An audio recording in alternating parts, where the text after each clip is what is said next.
मैं आपके लिए लेकर आया हूँ साल 2012 में रिलीज हुई चेंट मूवी की कहानी को। तो ये कहानी है एक ऐसे आदमी के बारे में जो रोज नए नए लड़कियों को घर लाकर उनके साथ जबरदस्ती करके उन्हें मार डालता है। तो कहानी की शुरुआत में हम एक सुनसान घर को देखते हैं जहाँ पर 9 साल का एक बच्चा जिसका नाम टीम है वो रो रहा था। वो एक बॉक्स से एक लड़की की ड्राइविंग लाइसेंस निकालता है और उसे देखकर रोने लगता है। तभी उसे डोरबेल की आवाज सुनाई देता है और वो भागकर दरवाजा खोलने के लिए जाता है। इसी बीच हम देखते हैं कि वो दरवाजा खोलने के वक्त भी काउंटिंग कर रहा था और 10 गिनने से पहले ही वो उस दरवाजे को खोल देता है। उस दरवाजे के बाहर एक आदमी था जो एक लड़की को घर के अंदर लेकर आता है और उसे एक रूम के अंदर ले जाकर उसके साथ जबरदस्ती करके उसे मार डालता है। दूसरी तरफ टीम को उस लड़की की सिर्फ चीखें ही सुनाई दे रहा था और वो टेबल के नीचे बैठकर काफी रो रहा था। इसके बाद कहानी पास्ट में जाता है और हमें 2 महीने पहले की कहानी दिखाया जाता है, जहाँ पर हम टीम को देखते हैं जो अपने फादर ब्रेड और मॉम सेरा के साथ मूवी देखने के लिए जा रहा होता है। इसी बीच ब्रेड सारा और टीम को थिएटर में छोड़ देता है और उन्हें आते वक्त टैक्सी लेकर आने के लिए कहता है। अब वो दोनों थिएटर के अंदर मूवी को काफी एंजॉय करते हैं और घर वापस आते वक्त उन्हें थिएटर के बाहर ही एक टैक्सी नजर आता है। वो दोनों कार के अंदर बैठकर घर वापस आने लगते हैं, लेकिन कार के अंदर वो दोनों उस मूवी के बारे में ही डिस्कस कर रहे थे, जिस वजह से वो दोनों रास्ते की तरफ नहीं देखते और वो टैक्सी ड्राइवर उन्हें घर की जगह दूसरे किसी जगह पर ले जाने लगता है। तभी सेरा कार के बाहर की तरफ देखती है, जिसको देखकर वो समझ जाती है कि वो रास्ता उसके घर की तरफ का नहीं है। इसीलिए उसे उस ड्राइवर के ऊपर शक होता है और वो पुलिस को कॉल करने की कोशिश करती है।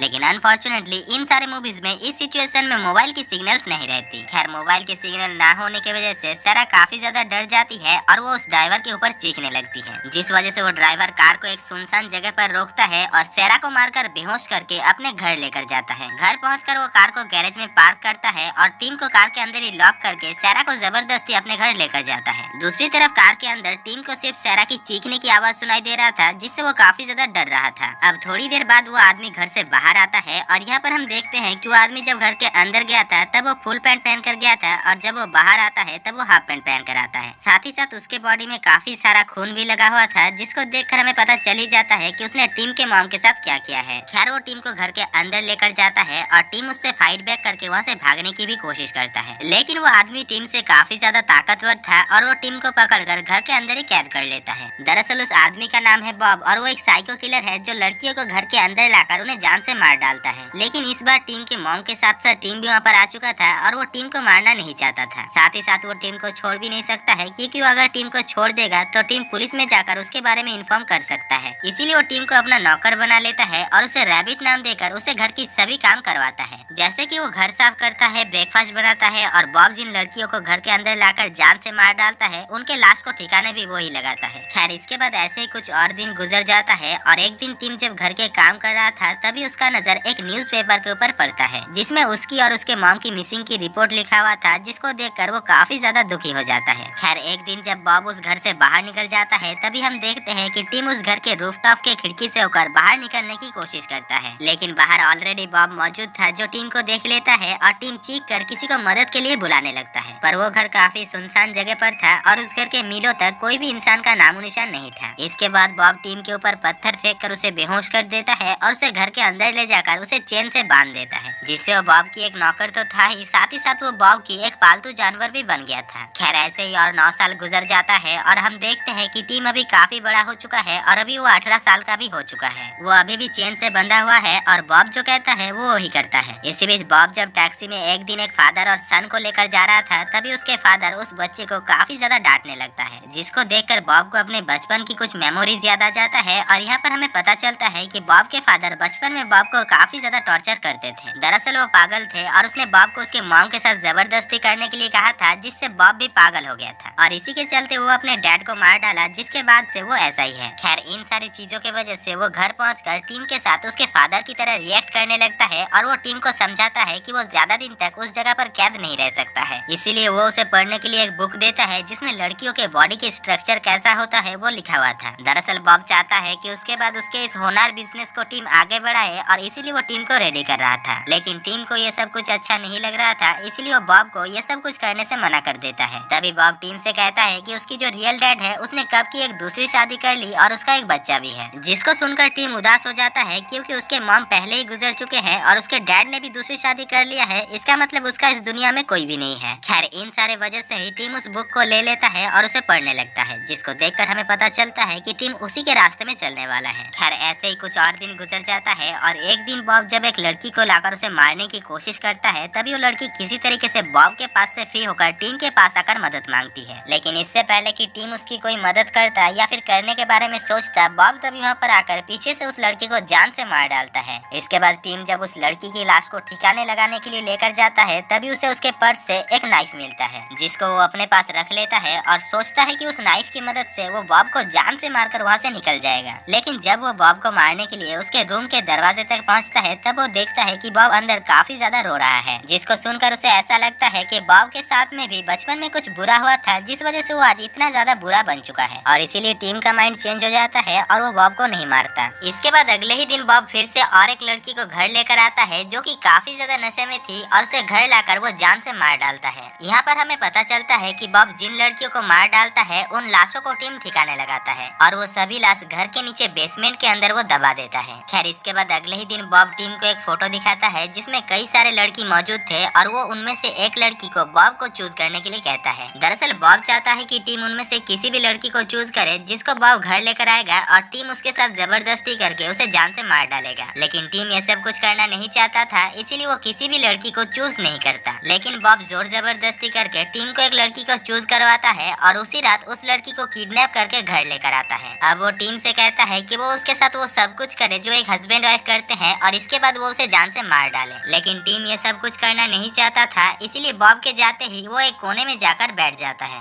दूसरी तरफ वो लड़की, जिसकी नाम थी एंजी, वो टीम से बात करने की कोशिश करती है, और टीम उसे बताता है कि वो इस जगह पर कई सालों से कैद है। अब वो दोनों वहाँ पर बात कर ही रहे थे कि तभी वहाँ पर बॉब आ जाता है, जिस वजह से टीम एक चाकू एंजी के पेट में स्टैब कर देता है। इसके बाद वो एंजी की डेड बॉडी को बेसमेंट के अंदर ठिकाने लगाकर ऊपर बॉब के पास आता है, और कहता है कि उसे और भी लड़कियों को मारना है। अब बॉब टीम की इस बात पर काफी ज्यादा खुश हो जाता है, क्योंकि वो इतने सालों से यही तो चाहता था। खैर, अगले दिन बॉब टीम को एक ड्रेस देता है, और उसे रेडी करके लड़की उठाने के लिए लेकर जाता है। टीम इतने सालों से उसी घर के अंदर कैद था, और बाहर पहुंचकर वो उसी टैक्सी को देखता है, जिसके अंदर उसने अपने मॉम को आखिरी बार देखा था। खैर, इसके बाद बॉब टीम को कार में बैठाकर शहर का चक्कर लगाने लगता है, ताकि टीम किसी लड़की को चूज करे और बॉब उस लड़की को किडनैप करके घर लेकर आए। लेकिन काफी देर तक ट्रैवल करने के बाद भी टीम को कोई भी लड़की पसंद नहीं आता। तभी बॉब एक शीशे में देखता है कि उसके कार में हेल्प मी लिखा हुआ है, जिसको देखकर वो समझ जाता है कि ये सब कुछ टीम का एक प्लान है, और हो सकता है कि टीम ने अभी तक एंजी को नहीं मारा है। दरअसल टीम ने एंजी को सच में नहीं मारा है, और उसने उसके पेट के साइड में स्टैब किया था, जिससे वो अभी तक जिंदा है। अब बॉब ये सब कुछ समझकर घर वापस आता है, और टीम को कार के अंदर ही लॉक करके खुद एंजी को मारने के लिए बेसमेंट के अंदर जाता है। लेकिन जब वो बेसमेंट के अंदर पहुंचता है, तभी उल्टा एंजी उसके ऊपर अटैक करके उसे बहुत ही बुरी तरीके से घायल करके वहाँ से भाग जाता है। दूसरी तरफ हम टीम को देखते हैं, जो किसी तरीके से दरवाजा तोड़कर बेसमेंट के अंदर आ जाता है और बॉब के ऊपर अटैक करता है। अब उन दोनों के बीच वहाँ पर काफी देर तक हाथापाई होता है, और आखिर में टीम बॉब को जान से मार डालता है। इसके बाद सीन यहाँ पर शिफ्ट होकर हमें कुछ दिनों बाद की कहानी दिखाया जाता है, जहाँ पर हम देखते हैं कि टीम अपने फादर ब्रेड से मिलने के लिए उसके घर पर जाता है। लेकिन उसके फादर उसे देखकर बिल्कुल भी खुश नहीं था, क्योंकि उसने ऑलरेडी एक शादी कर लिया है और उसका एक बच्चा भी है। अब टीम के वहाँ पर आने की वजह से ब्रेड के दूसरे वाइफ को पता चल जाता है कि ब्रेड की पहले भी एक शादी हो चुकी है, पर फिर भी वो उसे झूठ कहकर उससे शादी की थी, क्योंकि वो काफी अमीर घर की लड़की थी। दरअसल बॉब और कोई नहीं बल्कि ब्रेड का भाई था, और ब्रेड ने बॉब को पैसे दिए थे उसकी बीवी और बच्चे को मारने के लिए, ताकि वो अपने बीवी और बच्चे के मर जाने के बाद एक अमीर लड़की से शादी करके अपने लाइफ को ऐसो आराम से बिता सके। लेकिन अब क्योंकि टीम ने उसका भांडा फोड़ दिया था, इसीलिए वो टीम के ऊपर गुस्सा होकर उसे ये सब कुछ बताता है, और उसे धक्का देकर घर से निकालने की कोशिश करता है। पर ये सब कुछ जानने के बाद टीम ब्रेड को जान से मार डालता है और वहाँ से चला जाता है। इसके बाद अगले सीन में हम देखते हैं कि टीम के पास रहने के लिए कोई भी घर नहीं था, और वो होमलेस होकर उसी घर में वापस आता है, जहाँ पर वो इतने दिनों तक कैद था। और दोस्तों, यहाँ पर ही इस मूवी की कहानी खत्म हो जाता है।